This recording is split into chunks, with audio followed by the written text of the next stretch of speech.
ओम शांति। जैसे बाबा ज्ञान का सागर है, बच्चों को भी सृष्टि के आदि मध्य अंत का ज्ञान समझाते रहते हैं और चित्रों के ऊपर भी अच्छी तरह समझाते रहते हैं। बाबा का सीढ़ी के चित्र पर सारी रात विचार चल रहा था, क्योंकि यह है सबसे अच्छे से अच्छा चित्र समझाने का और है भी भारतवासियों के लिए। शिव बाबा तो ज्ञान का सागर है, यह बाबा भी ज्ञान की उछालें देते रहते हैं। इसको कहा जाता है विचार सागर मंथन। तुम बच्चों का बहुत थोड़ा विचार सागर मंथन चलता है। कई बच्चों का तो विचार सागर मंथन चलता ही नहीं है। हर एक की बुद्धि चलनी चाहिए। सीढ़ी पर बहुत विचार चलते हैं। मूल वतन भी ऊपर में दिखाना पड़े। सीढ़ी तो है स्थूल वतन की, 84 जन्मों की। ज्ञान के बिगर यह चित्र कोई बना न सके। ज्ञान तो तुम बच्चों में ही है। सीढ़ी बनाते भी विचार सागर मंथन चलते रहना चाहिए। यह बड़ी अच्छी चीज है। ऊपर में मूल वतन भी जरूर चाहिए। समझाया जाता है आत्माएं मूल वतन में स्टार मिसल रहती हैं। मूल वतन के बाद है ब्रह्मा विष्णु शंकर पुरियां, जिसको सूक्ष्म वतन कहा जाता है। सीढ़ी में तो भारत का ही दिखाते हैं। भारत पावन था, अभी पतित है। अक्षर सब लिखने पड़ते हैं। बेचारे मनुष्य तो कुछ भी नहीं जानते। जो पूज्य थे वही पुजारी बने हैं, यह किसको भी पता नहीं है। तुम्हारे में भी नंबरवार हैं जो जानते हैं। राजधानी स्थापन हो रही है। कोई तो बहुत अच्छी रीति पुरुषार्थ करने लग पड़ते हैं। मैं आत्मा हूँ। शरीर को जैसे भूल जाते हैं और कुछ दिखाई नहीं पड़ता, क्योंकि समझाया जाता है कि तुम अपने को आत्मा समझो। शरीर का भान टूट जाए। कहते हैं ना, आप मुझे मर गई दुनिया। शिव बाबा को याद करते करते अपने घर जाना है। इस अवस्था को जमाने में ही मेहनत है। सीढ़ी पर भी समझाया जाता है कि भारत में आदि सनातन देवी देवता धर्म था तो सुख शांति पवित्रता थी। अभी मनुष्य दुखी हुए हैं तो घर को याद करते हैं। कोई को भी इस सीढ़ी के चित्र पर समझाना बहुत अच्छा है। सीढ़ी के आगे जाकर बैठ जाएं तो भी बुद्धि में रहे, हम भारतवासियों ने 84 जन्म लिए हैं, 84 जन्म सिद्ध करने हैं। फिर इस हिसाब से समझाया जाता है, जो आधा कल्प के बाद आते हैं उन्हों के जरूर कम जन्म होंगे। सारा दिन बुद्धि में यह ज्ञान टपकता रहे। सतयुग त्रेता में संपूर्ण निर्विकारी पूज्य थे, फिर विकारी पुजारी बने। विकारी बनने के कारण ही अपने को हिंदू कहलाते रहते हैं। और कोई ने अपना नाम नहीं बदला है, हिंदुओं ने ही बदला है। अभी तुम बच्चों को यह ज्ञान मिलता है। ज्ञान सागर बाबा तुमको नया ज्ञान दे रहे हैं। सीढ़ी के चित्र पर बहुत बच्चों को ध्यान देना है। सिर्फ कोई चित्र के सामने आकर बैठ जाए तो भी बुद्धि में सब कुछ आ जाएगा। सारी रात बुद्धि चलती रहे। 84 का चक्र कैसे समझाया जाए। आधा कल्प है रावण राज्य, बाद में जो आने वाले हैं वह यह ज्ञान उठाएंगे ही नहीं। सतयुग त्रेता में आने वाले ही उठाएंगे। जिनको सतयुग त्रेता में आना ही नहीं है, वह यह ज्ञान उठाएंगे भी नहीं। अभी तो भारत की कितनी संख्या है। सतयुग त्रेता में होता है एक बच्चा, एक बच्ची। पिछाड़ी में थोड़ी गड़बड़ होती है, परंतु विकार की बात नहीं।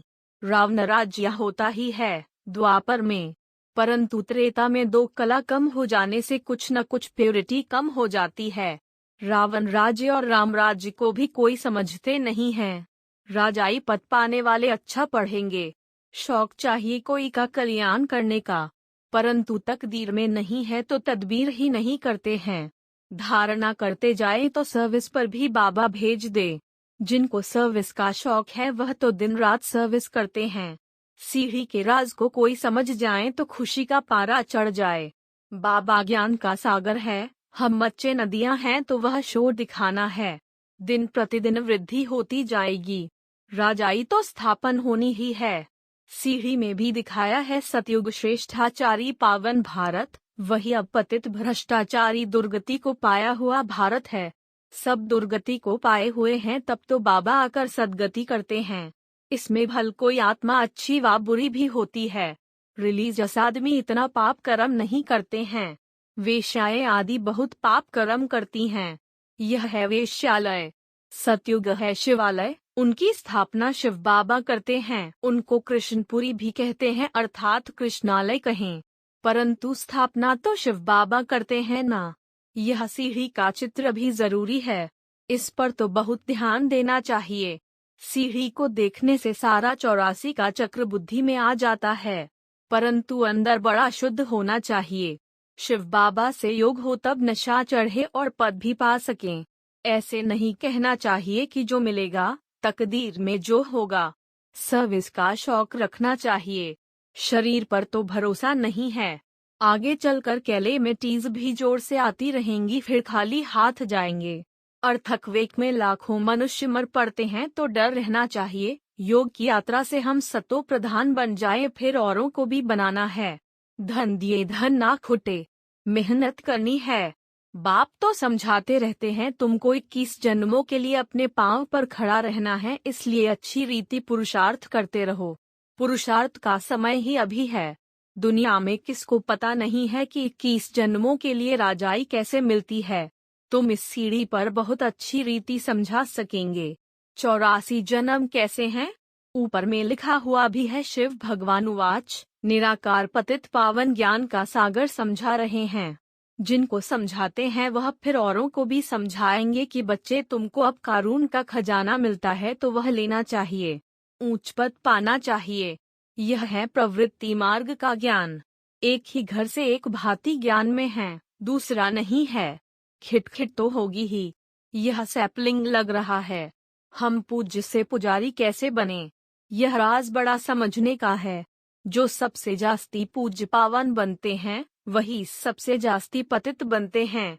इनके बहुत जन्मों के अंत में ही प्रवेश किया है। सब पतित है ना। बाप भी समझाते हैं तो दादा भी समझाते हैं तो दादियाँ भी समझाती हैं। बहन भाइयों का धंधा ही यह है। गृहस्थ व्यवहार में रहते कमल फूल समान रहें तो तुमसे भी तीखे जा सकते हैं। जो कांटों के जंगल में रहते सर्विस करते हैं उनको फल जास्ती मिलता है। गृहस्थ व्यवहार में रहते सर्विस बहुत अच्छी करते हैं, उन्हों को सर्विस में बड़ा मजा आएगा। शिव बाबा भी मदद तो करेंगे ना। कहेंगे अच्छा सर्विस छोड़कर फलानी जगह जाओ, जैसे देखो निमंत्रण मिलते हैं प्रोजेक्टर शो के लिए। 4-5 मुख्य चित्र भी ले जाओ, वहाँ सर्विस करके आओ। सर्विस के जो शौकीन होंगे कहेंगे हम जाकर समझाते हैं। वहाँ सेंटर भी खुल सकता है, निमंत्रण तो बहुत मिल सकते हैं। सर्विस वृद्धि को पाती रहेगी। बाप गायन तो करेंगे ना। यह बच्चा बहुत अच्छी सर्विस करने वाला है। कोई तो सर्विस से 3 कोस दूर भागते हैं। सर्विस का शौक रखने से मदद भी मिलती है। जितना बाप की सर्विस करेंगे उतना ताकत मिलेगी, आयु भी बढ़ेगी, खुशी का पारा चढ़ेगा, नामी ग्रामी भी होंगे अपने कुल में। पुरुषार्थ से इतना ऊंच बन सकते हो तो इतना पुरुषार्थ करना चाहिए। चलन से ही मालूम पड़ जाता है किसको सर्विस का शौक है। रात दिन अपनी कमाई का चिंतन रखना पड़े। बहुत भारी कमाई है। बाबा को भी कब कब ख्याल आता है जाकर बच्चों को रिफ्रेश करें, बहुत खुशी होगी। बाबा को तो सर्विसेबल बच्चे ही याद पड़ते हैं। अमृत वेले विचार सागर मंथन का डांस अच्छा चलता है, जिसका जो धंधा उसी में लगे रहते हैं। सवेरे में विचार सागर मंथन चलता है। बच्चों को भी पहले तो मुरली अच्छी रीति धारण करनी पड़े, रिवाइज करें तब फिर आकर मुरली चलाए। आगे बाबा रात को 2 बजे उठकर लिखते थे, फिर सवेरे मम्मा मुरली पढ़कर फिर चलाती थी। भल मुरली हाथ में न भी लेवें तो भी अच्छी चला सकते हैं। जिन जिन बच्चों को मुरली पढ़ने और उस पर चिंतन करने का शौक है वह सर्विस करते रहेंगे। मुरली पढ़ने से जाग पड़ेंगे। यह मुरली छपने का काम तो बहुत जोर से चलेगा। टेप का भी काम बहुत बढ़ जाएगा। मुरली विलायत तक भी जाएगी। कोई की बुद्धि में बैठ जाए तो एकदम नशा चढ़ जाएगा। उठते बैठते 84 का चक्र बुद्धि में फिरता रहेगा। कोई की बुद्धि में तो कुछ भी नहीं बैठता है, खुशी का पारा नहीं चढ़ता है। तुम्हारा तो सारा दिन धंधा ही यह रहना चाहिए। यह है ऊंचे ते ऊंचा धंधा। बाबा को व्यापारी भी कहा जाता है ना। यह विनाशी ज्ञान रत्नों का व्यापार कोई विरला करे। सारा दिन बुद्धि में यही फिरता रहना चाहिए और खुशी में मस्त रहना चाहिए। यह खुशी है सारी अंदर की। आत्मा को खुशी होती है, ओहो हमको बाबा मिल गया है। बेहद के बाप ने 84 जन्मों की कहानी सुनाई है। बच्चे बाप का, टीचर का शुक्रिया मानेंगे ना। स्टूडेंट टीचर द्वारा पास होते हैं तो फिर टीचर को सौगात भी भेज देते हैं। तुम बच्चे जानते हैं बाबा हमको ऊंच पढ़ाई पढ़ाते हैं जिससे हम विश्व के मालिक बन जाते हैं। यह पढ़ाई है बहुत सहज, परंतु पूरा ध्यान नहीं देते हैं। फर्स्ट क्लास नॉलेज है, इनको समझने से कारून का खजाना मिलता है भविष्य में।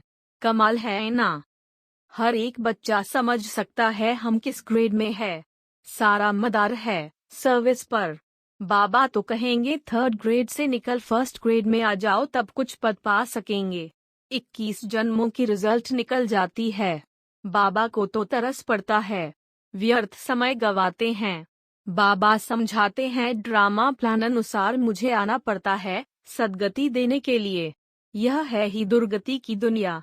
पूछो तुम दुर्गति में हो तो कहेंगे हमारे लिए तो यहाँ ही स्वर्ग है, हम तो स्वर्ग में बैठे हैं। यह बुद्धि में नहीं आता है कि स्वर्ग सतयुग को कहा जाता है। बड़े बड़े पंडित विद्वान हैं, किसकी भी बुद्धि में नहीं आता है कि यह तो पुरानी आयनेजेड दुनिया है। बड़े घमंड से बैठे हैं। कितना भक्ति मार्ग का जोर है। भक्ति का तो बहुत पांप है। कुंभ के मेले पर लाखों मनुष्य जाते हैं। यह है अंतिम पांप। माया इस तरफ आने नहीं देती है। चूहे में सल फूंक देती है, सारा खून चूस लेती है। अच्छा, मीठे मीठे से खिलते बच्चों प्रति माता पिता बाप दादा का याद प्यार और गुड मॉर्निंग। रूहानी बाप की रूहानी बच्चों को नमस्ते।